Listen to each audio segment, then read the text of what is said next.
3, 2, 1, go!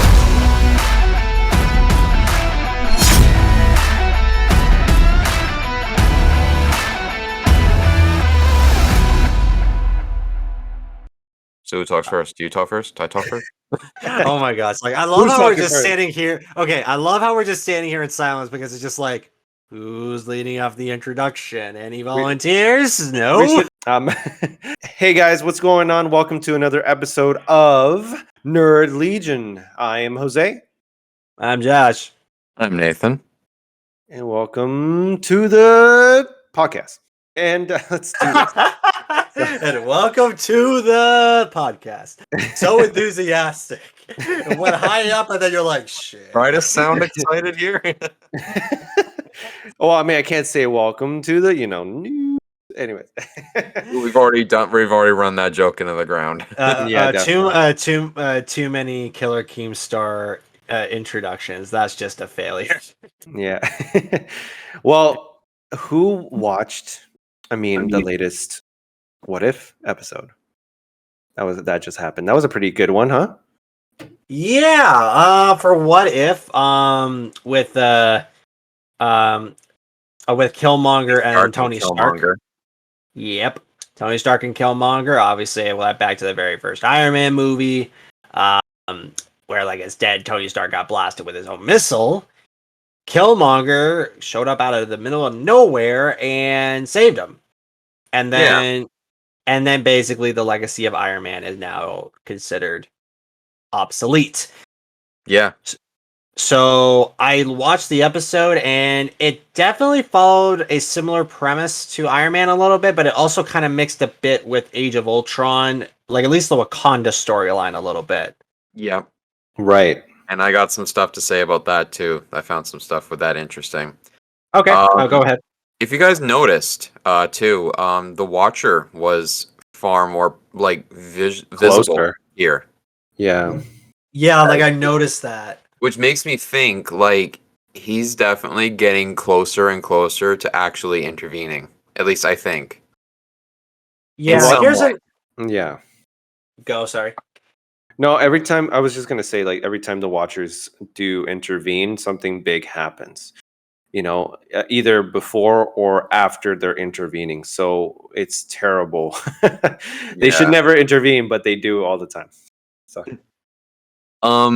I don't know if you guys noticed, but there was if you noticed in the scene where after T'Challa died, right? Mm-hmm. And there's a funeral for both Tony and T'Challa. On T'Challa's casket Mm-hmm. are the like Wakandan hieroglyphics, right? Yeah. And I don't know if you guys realize what those hieroglyphics translate to. What? Wakanda forever. Hey. Really? So I'm like, yep, that is another small tribute to Chadwick Boseman. Wow. Yeah. That's pretty nice. That was really nice. And again, like, I feel like we say this every time, but like every time we hear Chadwick Boseman's voice, any line that he says, like, it just hits differently, Yeah, because he's gone in real life, and it's just like, man. It sucks. Yeah, it really does. But it's really nice to hear his voice, it hits so differently because it's like it takes on a whole new meaning, basically. Mm-hmm. And I thought the episode was, for the most part, all right. I see a lot of people like rumbling on social media saying that they felt it was the weakest one. I can see why to a certain extent. Yeah, I kind of see it too. For me personally, the Doctor Strange one was the strongest. I agree. That and the Doctor Strange one right. and the zombie one is a close second. Those zombies were like, I was checking out the comics before seeing that episode. The comics were brutal in itself, and then watching this, I felt that it was also in a way brutal. and I'm like, damn. Kind of toned down a little bit, but yeah. but still pretty brutal. Yeah. But yeah, the Doctor Strange one was definitely the most like it was the gut punch one. That ending, I really like that ending. Yeah, I felt the Killmonger Tony Stark one was a little bit disappointing. Only because of the fact that like I'm not saying the writing was bad. Like I'm just saying like compared to the previous episodes of What If, I just felt like there was more that could have been desired. Yeah. Yeah. It's like you liken it to a meal. It's like it was a decent meal, but could have been better. Yeah, definitely. Yeah, like missing that pizzazz that like kind of. oh sorry, Yeah, so it's kind of missing that that whole like flair that kind of just like makes the whole thing better. You know what I mean? Yeah, like it's like comparing Doctor Strange, the Doctor Strange episode to a like a fancy restaurant meal as you compare to the Killmonger Tony Stark episode as a meal from McDonald's. Yeah, that's an interesting comparison The analogy. Tony Stark and Killmonger episode was yeah, it's a happy meal, but now I feel like I'm bloated and I feel like I need to go need to go work out because I just Oh I don't feel you I don't feel good. You don't feel good. It wasn't healthy. Jeez. I don't feel fulfilled. Yeah, that episode wasn't fulfilling. No, it really wasn't. It was an interesting premise, but I just thought it's like no, you know what? It also confused me because it's like Killmonger went and saved Tony, and then later he kills him. Why didn't he just let him die? Or Right. well, I mean, obviously in the original timeline, Tony didn't die, but like, why didn't he just kill him then and there? You know what I mean? Yeah, that's what didn't make any sense. Well, After Killmonger killed Tony, I was like, okay, this kind of completes defeats the whole purpose of this What If episode. Yeah, so it's kind of like the whole premise of that episode was really to I was expecting for Killmonger to at least be a reformed character, and at least like once he finds his purpose in Wakanda, he can like you know let's just say Tony Stark and Killmonger like work on their growing pains of each other, and they can slowly realize that they're both more capable of what they were. I was hoping they could go in that direction. Nope, it is a little bit disappointing in my opinion. yeah.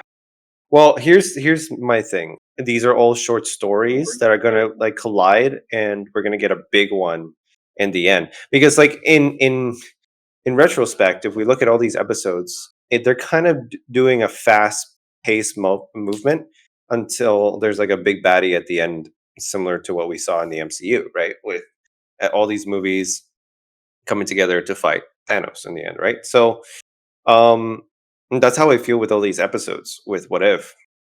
I think they're gonna all combine the stories, and they're because we see it in the trailer that they're gonna go against one big baddie. In this case, it actually might be Ultron, but we'll see. I Yeah, think it isn't there is one? Ultron though. Yeah, Yeah, isn't there one upcoming where Ultron is like he's Vision, but he's like he's perfected basically. I think the yeah, What If episode is probably going to be What If Vision was another Ultron mind. maybe. Well, I mean, the thing is, keep in mind, it's a what if Ultron embodied or put himself in the body of Vision like he was supposed to. Like, how would that look like? So that's what True. he was gonna do, right? Yeah, I believe the next episode we're getting is Thor. Thor. Pro- Probably Party Thor, I think. Yeah, maybe. I mean, I don't know what they're gonna do with Thor. I mean, maybe Thor is gonna be how he was in the original comics with no beard. That's what showed up in the promotional art on the Marvel post. Yeah, Maybe, so A beardless Thor. hmm. maybe. This one better improve the last one because I was not really Impressed? happy with that one, but it was okay. Yeah, it was just kind of like it was okay, but yeah, not the greatest. I mean, don't get me wrong. Like, I do love the snippet of like how Iron Man was sorry, when Tony Stark was like talking to Killmonger and was like, he was like, "What if we make a arc reactor suit that, well, sorry, a arc reactor that can potentially control bodysuits and like all that." Like, basically talk about what he was supposed to be when he became Iron Man. But then he was like, "Nah, that's a dumb idea." And I'm like, "That is a Yeah, good nod." yeah, That's a really good nod. yeah, it Yep. was. But like we're saying, we're experiencing all these stories in like high speed. So it's Yeah. nice. It's very nice. I like it a lot. Now, I'll tie in a little more with Iron Man references though. Shang-Chi, keep in mind, I saw Shang-Chi over the past weekend in theaters. That was actually the very first time I've been to the theaters since this whole pandemic. And yeah, you can call me a dumbass for this one, but I accidentally sat in the front row seat thinking that the front row seat was in the back when I booked the seating when I was in Cineplex in Silver City in London. And I didn't realize the front row seat, the back row seats were actually the front row seats because it was flipped. I was like, shit. So Mm. you basically had to sit there with your head arched back up. Yeah, it got me a headache. I literally should have like paid attention, and I wasn't like. And then I had to order McD's because I was hungry and it was late, and then I wasn't feeling too well afterwards. So that was my fault. I'm not doing that again. I'm really gonna check it backwards next time. But anyways, I went to see Shang-Chi though, and I'm not gonna spoil it because I don't think all of y'all have saw it yet, but I will say I was impressed. And it mentioned a few Iron Man references to Iron Man 3. I was like, okay, Shang-Chi literally fixed the mistakes that Iron Man 3 did. Hmm. Um, Now, I'm not going to spoil anything, but there was a familiar character in Iron Man 3 that came back. That's all I'm going to say. I think I know. Do you? Do you know? Pretty sure it's the actor, isn't it? There's many actors, Nathan. What? No, I'm kidding, The I'm kidding. actor who played the actor. How about Yes. that? Yes. Yeah, I saw Yes. him in the marketing. Yep. Yeah. Yeah, Ben King. and Yeah. Ben. and Ben Kingsley Instagram posts. Yeah, I saw him in a there was a poster. I'm like, yeah, I figured he was gonna come back. uh, Yeah, and then I love how in the Mandarin there was like in that one scene where they mention Ben Kingsley's Ben Kingsley's appearance in Iron Man 3, basically this guy taking up his role as the Mandarin. And then I think they mentioned the Marvel short All Hail the King too. oh, did they? Right. I still haven't watched that. It Um it's a good uh filler. yeah, like originally I didn't think the one shots were important, but now that one shot All Hail the King, now thanks to Shang-Chi, it's now important. Like a little bit. Yeah, Hmm. yeah. I'm gonna check it out. Definitely. I I Yeah. I really like that they brought him back. It did kind of put everything all in circle, you know? Yeah, Yeah. like it basically fixed the mistakes that Iron Man 3 made from from like a new movie. And I'm like, this literally like Shang-Chi saved Iron Man 3 basically. Yeah, exactly. Like it fixed the Mandarin story plot a little bit. Every time I hear Mandarin, I just think of the Mandarin commercial. Oh my gosh, and the the, Mandarin the, restaurants too. the restaurants. Now, like I will say, Shang-Chi, the story itself is sad. Like I think it was one of Really? the yeah, like it's actually one of the saddest Marvel stories I've seen in a while. Like when you watch it, like they did a really good job with giving characters good character development. Like I was really impressed. I think this film Like, I think this is probably one of Marvel's best films in the past little bit. I would rank that film as maybe potentially somewhere in top 10 because it's actually that good. Huh. See, Yeah, so to bring up that point, the movie did so well in its opening weekend. It made about like I think 90 million, which beat the record for the most earned for a Labor Day weekend release, E- which is really really good. And the thing is with Shang Chi, Disney was really excited for this movie, primarily as well for what its background was in terms of like Chinese heritage. So, but word is, unfortunately, China will not be putting this in theaters over there, and the reason is because the actor is, I guess, is against the Communist Party as over there. He said in a tweet like years ago, though, before he did this movie. You So, mean this following tweet? When I was young, my parents would tell me these stories about growing up in communist China, he said. mhm, They lived in a third world where you have people dying of starvation, and they felt that Canada is a place where they can live freely and give their child a better future. mhm. Those They were his following words they did in a not. 27. Oh, Sorry. sorry. Yep. What? When did that happen? When did he tweet it? He sent actually no, he did an interview in 2017 with the Canadian Broadcasting Corporation, so CBC. See, and that's the thing. So, and they don't they know if people were to see that over in China, they're going to want to move. And because there's high suicide rates over there. I'm sorry to be dark, but it's true. It's just like, but because of how good the movie is and the message it brings of you know Chinese background individuals coming over to America or Canada, it definitely sends a wrong message in the eyes of the communist country of China. So, Yeah, I don't think that was their moral of the story though, but I understood why they took it that way. mhm, Because exactly. it did express that like if you feel like you're being forced to do something you don't want to do, you want away, that sends the wrong message. I get that.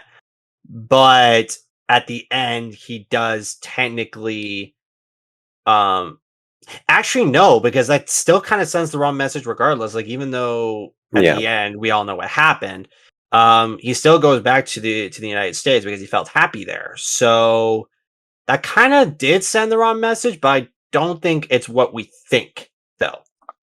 Yeah, I know, and that's the main thing of why they're not wanting to do it. That movie is not the only problem that it's facing. That it's also supposedly rumors are saying Eternals are facing that problem as well because the director is also Chinese, and she has expressed feelings towards how she is against the communist country of China. Right, so Hmm. there's a lot of problems where even Eternals may not be shown in China, and Disney definitely banks their money in the Chinese market. They banked it with Mulan. That's why they let the government choose their actresses and actors of what kind of what Chinese actors they want to have. Actually, I didn't mention this before, but they actually have problems with even Jackie Chan. I don't know if you knew that. Of course they do. Yeah, I heard about that. Yeah, they have problems with Jackie Chan, and I'm like, "Fuck, really? I thought he was one of the best actors." I thought I heard that he was one of the most favorite actors over there. I don't know. So, yeah, Hmm. crazy, man. Yeah, this is what happens Getting when you too state deep your in. Sorry. sorry. No, Without no. You go first. Sorry. So without polite. getting without getting too deep into it, like my heart goes out to like the people of China. I really do not feel that the country is treating them fairly because they definitely are not. Um, but yeah, like corporations like Disney and other, you know, major media conglomerates don't need to be pandering, basically, to. Yeah, well, they have been pandering a lot, and they're still pandering over the Scarlett Johansson case. Yeah. Yeah, even that, like we don't even know like this it's more of the same of what's going on with her and with her case. I've heard that she's had more argument or more arguments and better arguments. Uh so is Disney, but it's more of the same back and forth. So I want to see the results of this. This is I do They're gonna firmly take it to. Sorry, go. I'm just gonna say, like, I really do firmly believe whatever results happens in that case is going to affect the rest of the industry as we know it. I feel like that's Well, what happens. Yeah, Disney is already getting a shot in the foot from that. And if they're really just going to play greedy and just limit the rules of the internals and Shang-Chi and also take away the Black Widow movie entirely out, that would not be good No, because then it's just like, well, you put out these films, all of a sudden you're going to back out of it because you don't want to piss China off despite they're already losing a huge amount of population due to COVID. Y'all know that, right? But okay, don't want to piss off the Chinese market. yep, that's what happens. It's really it's a shame, but I really don't know. I think the biggest worry that Disney has to have about this, and they're probably going to worry is if because they're not going to show Shang Chi in China, how is the character going to show up in a future Avengers movies, right? Like, because keep in mind, Endgame did very well in China, very well. It was very popular. Yet now that we have this new actor and new character, and he's going to be introduced into the MCM, and especially, and he's expected to be in Avengers movies later on. Are they just not going to simply show the movie because he's in it? So that's the question. downplay his role. Yeah. Like you know what? They might edit an entire movie without Shang-Chi. That could be a possibility. Like they'll probably film as minimal of scenes with him as they can so that they can easily be edited out for the Chinese market. So you know what? Yeah, that's probably gonna happen. Probably the they're probably gonna film like non-important scenes with Shang-Chi, make him just irrelevant as possible. But then when it comes to the Chinese market, they're gonna take all those irrelevant scenes out Yeah. just so that they don't piss them off. And it's like I get the market over there is huge, and that's why everyone is banking on the Chinese market to happen. But they're really not looking into to the Indian market because they're slowly becoming like the world's biggest Big. population. So they have to look into that too. But Yeah. That's why the Chinese market is so huge because of the population. That's why. yeah, except I looked at the statistics for that, and by around 2024, India is supposed to be swapped with China to be the world's biggest population. Huh. Yeah. So once 2024 hits, everybody's gonna be looking at India, being like, "Oh, they have the biggest population now. We should invest in India." That's what they're gonna do. Mm. Man. But this is probably going to be a temporary thing. I hope that at least like Disney really needs to think about this for a second. Do they really care for the fans, or do they want to focus on being greedy?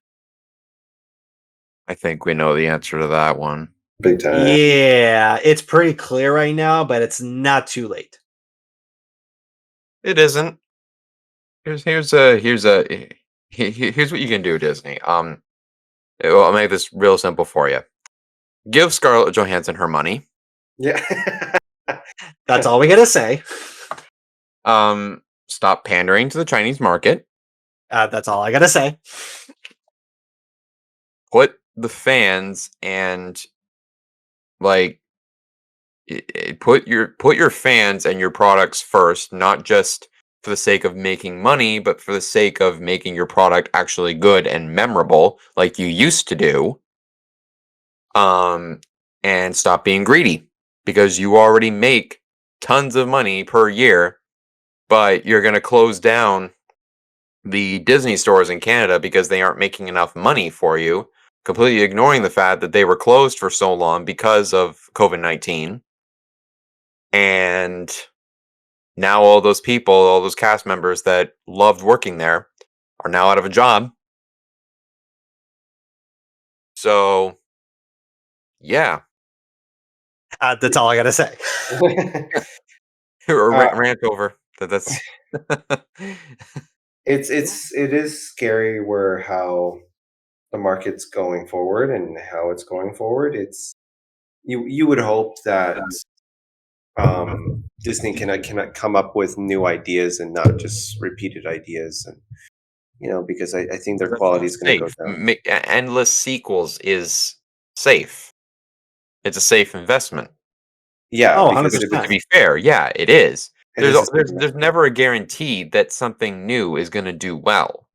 A Yeah, sequel will do better at the box office than a completely original property, right? exactly. Yeah.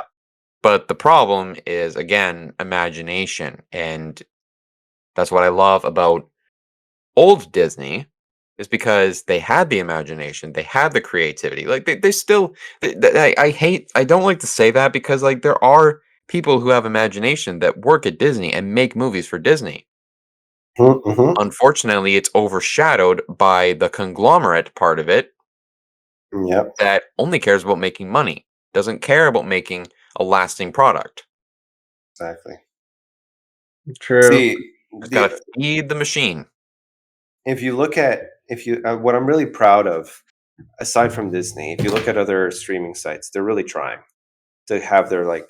If you really want new content and new stuff to watch, I just you guys should see the trailers of the new shows and movies that are coming out on Netflix. They just come out with another season for Stranger Things, which is their own private thing, and they've literally made actors now A-list actors through Stranger Things. Billy Shows Bob. like Lock and Key. That's another trailer that came out recently. Oh Yeah. yeah, that was really good. And um, sorry, and then there's like other shows that are coming out as well. You, which is a very popular psychopathic show, but it is good. You It's is a gonna. psychopathic show. The You is quote, a. the quote, the show you is good.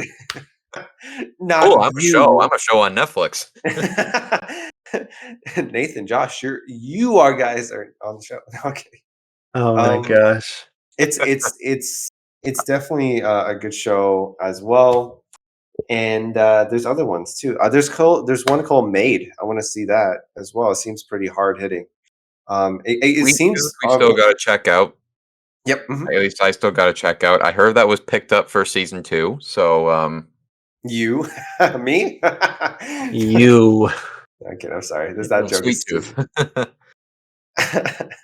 The Robert Downey Jr. produced show. Robert Downey Jr. produced show. What? He produced Sweet Tooth. No way. He did Yeah. not. Yeah. Yeah, he did. Wow. See, I gotta watch. It's a show, right? It's not a movie. It's a show. Isn't it based off of DC or something? Marvel. Yes. Interesting. I see. I need to see that. I totally thought it. I heard it was good as well. Well, I mean, decent at least. Yeah, co-produced by Robert Downey Jr. Wow. Dang. I got to catch up with these shows, man. Anyways, no, it's just all these shows you have. If you want to go get fresh new content, other streaming sites are going to have it because they're never going to have what Disney has. Disney is going to be busy recreating their own thing, like Nathan said. It's a safe investment, but while everybody else is going to be striving to have something new, right? So Oh Which yeah, I saw a post the other day by Disney. I think it Mm, was the Disney Plus account that posted it. It mhm. was like showing like I think it was like a throwback thing or whatever, like old meets the new, and it was literally the like back and forth the images of like movies like The Lion King, The Jungle Book, um like basically the original like Beauty and the Beast too, like older movies beside their remakes. And then the post was saying like comment your favorite and vote for what you'd like to see next. And it's like it's literally they're just they're literally just reaching Yeah. for people to like suggest what movie we should remake next instead of new ideas. Hmm. Like Well, they're already remaking Lilo and Stitch. which I'm Oh, that's excited for. good. Uh, I don't like the sound of that. yeah, I'm not too happy about that one being remade because like I'm not saying it's like the greatest Disney film ever, but like I think it is in a way underrated. Oh, I But at the agree. same time, I think the movie is fine the way it is. I don't need to see a live action version because once again, as I usually say with these live action remakes, the original will always be better. I agree. 100%. It's not to say that I'm not interested to see what the director comes up with, but you know, I the one I'm most disappointed in is The Lion King. Um, I don't know if you It, guys have seen it, but I like have the Lion King remake. I have seen it. It's literally just it's Yep. like a copy and Copy paste, paste. reshoot the entire thing. Nothing Yeah. against Jon Favreau. He did do a decent job with it because they used the technology used for the Lion King later for the Mandalorian, at least some of it. Yeah. right. Um, but like essentially a shot for shot remake of the original film, and I think there was only one shot in the film that actually was a real shot. Right. Oh, And it was the sun in the opening of the movie. Really. Apparently that was the one actual like filmed, like real camera footage wow. That's of impressive. the sun. Wow. Oh, well, good for John Favreau. Yeah. The technology nowadays is getting crazy with this tech, man. Oh yeah. It's really impressive. I forget the Lego movie. Okay, okay, so you guys, everybody knows the Lego movie, right? Oh yeah. It's Obviously. Yeah. So oh God, please forgive me for anybody who's listening to this. I wish I was more informed and I should do my research better. But it's just there is technology. That whole movie, I thought it was stop animation, but it's not. It's animated. The Yeah. entire movie, Yeah, it's like animated. a stop motion. I thought it was stop motion before, but it's not. And it blows my mind when I found out that it was animated.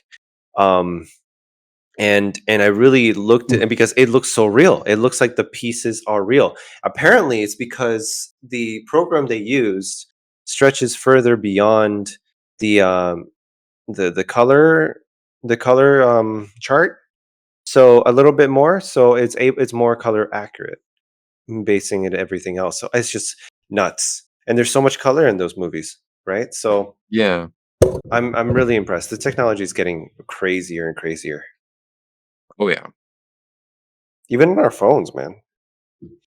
So Yeah. Crazy stuff indeed. just looking it up as we speak. Oh, you're Mid pod looking. Okay, the go. because now when I look at the program, because it's just I gotta at least say it on the podcast so that way you guys know, everybody knows what it is. Let me see. Just color something. Anyways. Interesting. Well, while you're looking that up, I have a list for some deep films that Warner Brothers has laid out for at least up until June 2nd, 2023. So here's some movie films that are set in for some release dates. Okay.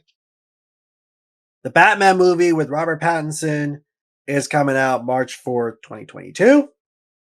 That one I am looking forward to because I wanted to see how Robert Pattinson does. I'm not gonna lie, I was very skeptical of him playing as the Batman, but after seeing him in the trailer, I'm like, okay, I'm willing to give it a shot. Next, we got DC's League of Super Pets. I've seen the animated version of this. I'm like, I think it's too soon to do something like this. I think this would be better as a TV series, but okay. Sounds like it would be better as a TV series. Yeah.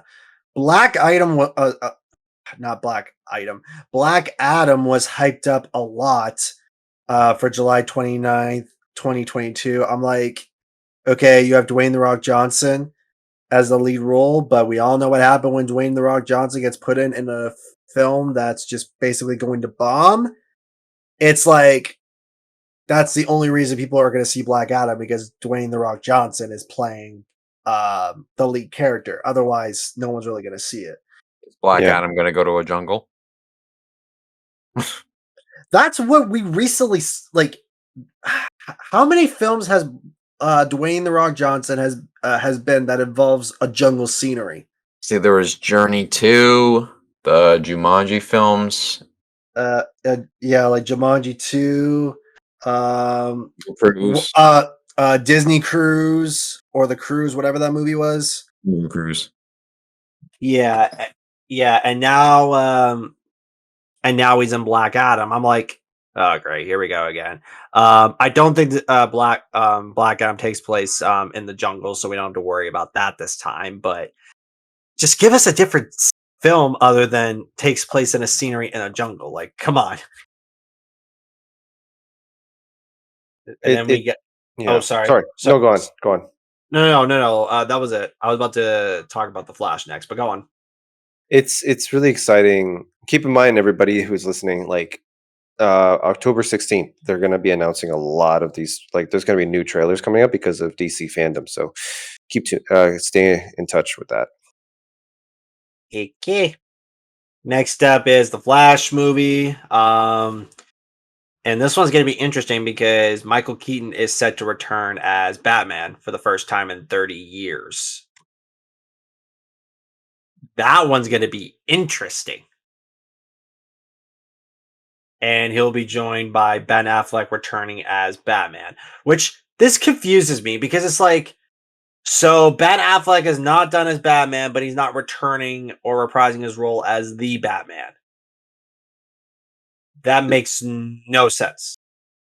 How do you know he's not going to be reprising his role as the Batman?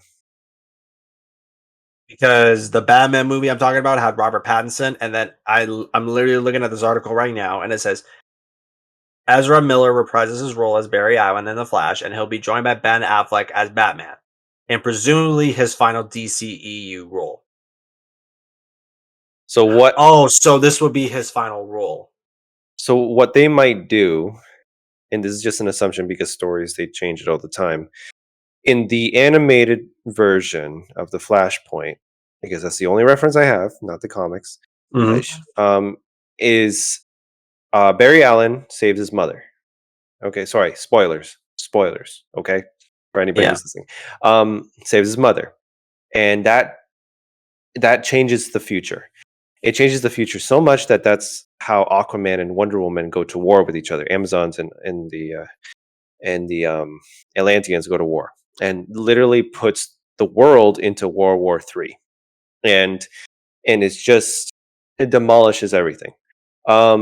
So what I understand, I thought Michael Keaton will be returning, but yeah, I forgot that Ben Affleck will be returning as well as his final role. What they may do is use the moment to like Batman still exists in the future, Ben Affleck still exists as Batman in the future, but he doesn't remember the Flash because that's what might happen, and then he will die in that future, possibly. That's probably what's going to happen. Because in the animated version, Barry Allen finds not Bruce Wayne in the future, but finds that his father survived and became Batman, and not Bruce Wayne. So And Michael Keaton could be his father. could be, but it could be also that they may switch it, and that Ben Affleck would reprise his role as Batman for one last time. He's just gonna die as a badass. So we'll see. Potentially, we'll see for that. Mhm. Aquaman and the Lost Kingdom, which is the sequel to Aquaman, so that one's going to be interesting. And Amber Heard is going to be returning back as Mira, and I'm like, oh boy, here we go. We all know how that shit went down, and a lot of people are going to be boycotting it because she's returning. Yep. So that one's going to be a Oh, story. and we've been over this in a previous episode, so not going to get too into that. Yep, I agree. Yeah. Patrick Wilson will come in as Ocean Master, and I probably gonna butcher his name. Yawa Abdul Mateen II as Black Manta, and James Wan is returning as directing the film. James Wan is an amazing director. Like he's done. See, when DC has been really struggling, but like that's no secret. We mentioned it many times. Yada yada yada. So it's just, but the thing is, the directors they have chosen, because Warner Brothers has a horror division, right? So, and James Wan is one of them who has directed the Conjuring series. So, and the thing is, they brought in all their horror directors to do these uh, superhero movies for them, and I think that was one of the best. That was the best decision they have ever done, because DC already is really dark, right? It's supposed to be, and so we look at James Wan and doing the Aquaman movie. He did an amazing job visually. I just hope that he does it better script wise. That's all. That's all I wish. Yeah. And Yeah. the last one that's set in for the release date is Shazam: Fury of the Gods. Yep. Taking place June 2nd, 2023. Yep. I still haven't watched the first one. The first one's really good. It's funny. I think you would enjoy it. It's pretty fun to watch, to be honest with you. Yeah, Shazam is one of those films where I'm like, okay, you know what? For a DC film, I'll let that slide. It could have the Avengers kind of style Yeah. comedy to it. Like Shazam works with that kind of environment. The rest of the heroes, they do not. You guys know that Shazam is not the character's original name? Yep, I know. Nope. It's Captain Marvel. Yep. It was supposed to be. Yep. Until Marvel funny. sued them, and next thing you know, they were like, okay, No, I think I heard what actually happened. Marvel didn't sue them. I think what happened is that the character's name, because they didn't use it for so long for like anything, I think the name ended up going into the public domain Oh wow. and Marvel took it. Well, of course they took it. Well, yeah. Like it's Marvel, Captain Marvel. So right. So then they were like, okay, we'll change it to Shazam. yeah, because they couldn't use it anymore. And honestly, Shazam's a catchy name. Yeah, It's decent. yeah, like it works for that.